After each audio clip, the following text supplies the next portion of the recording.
Most people will tell you that buying a house before 25 is difficult, that buying three is impossible. But the reality is that it's not about having a six-figure salary, but about using financial savvy and other people's money. Today, we're going to break down the exact roadmap, from the first deposit to how to use the equity in your second property to finance the third. Let's get to it.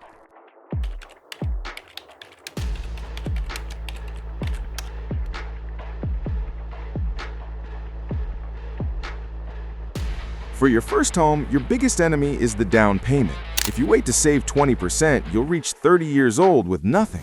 The first step isn't looking for a house, it's knowing your market value. You need to understand your borrowing capacity. Don't settle for just one opinion. Visit several lenders. Large banks are rigid, but credit unions and savings funds tend to be more flexible. Ask, and ask again. Identify your weaknesses. Why won't they lend to me? Are there missing taxes? Is it my type of contract? Write down every requirement. We call this making yourself look good to the bank. If it takes you a year or two to clean up your profile, it doesn't matter. It's better to wait than to buy poorly. Clean up bad debt. The payment on that car you love so much is eating into your credit capacity. Banks typically lend between 30 and 40% of your income for a mortgage, but if you have credit card or car debt, that percentage drops drastically. Sometimes you have to sell your car to buy the asset. Many make the mistake of buying off-plan with a 3-year mortgage, force themselves to save. In an environment where interest rates can double, that's a fatal risk. If by the time you take delivery of the house, you don't qualify for a mortgage or interest rates have risen, you can lose all your money. Strategic location. Look for a house no more than an hour away from where you live so you can manage it. Properties with add-ons. Look for houses that have a garage that can be rented out or extra rooms.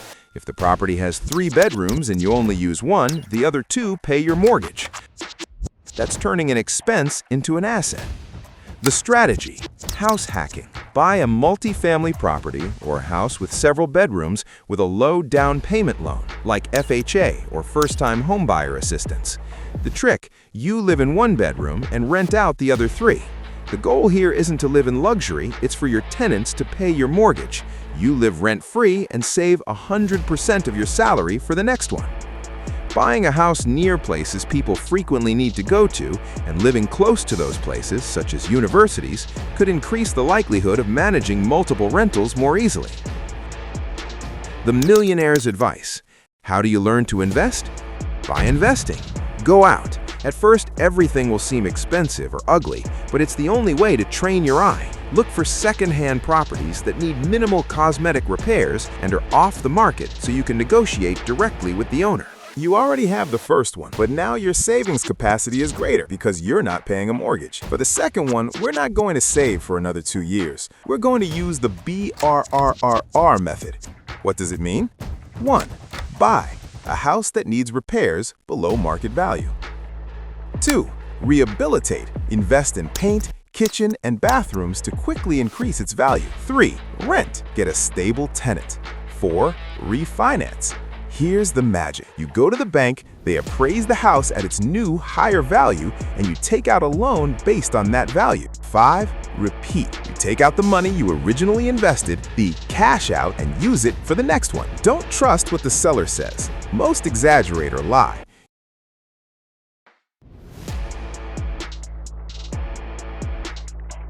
You have to be a detective. If you see something with potential, pay for a professional inspection. Critical points that can ruin you. The roof. It's a massive cost if it's faulty. Electricity. Are the panels up to date or are they a fire hazard? Plumbing. Turn on all the faucets, flush the toilet, and turn on the shower at the same time. If the water doesn't flow or there are strange noises, be prepared to tear up the floors. Windows and elevators. If it's an apartment building, ask about any special maintenance fees. We don't want any surprises like, we're going to replace the parking space next month after signing. By the third house, your debt-to-income ratio is likely at the limit for the bank. This is where we stop playing as individuals and start playing as investors. Strategy A: HELOC, home equity loan. You use the equity from house 1 or 2 as collateral for the deposit on house 3. Strategy B: the venture capital partner. You already have the knowledge and track record, 2 houses. You're looking for a family member or investor who has the capital but not the time. You manage, they provide the funds, and you split the property 50-50. Mindset. At 25, you're not looking for your dream home. You're looking for income-generating assets. Host. Find a lawyer to analyze the titles. Make sure the seller can actually sell, that there are no liens or legal restrictions. Lawyers who work for banks are usually the most effective and not as expensive. Exit mindset. Even if you say, "I'll have to die to get out of here," think about resale.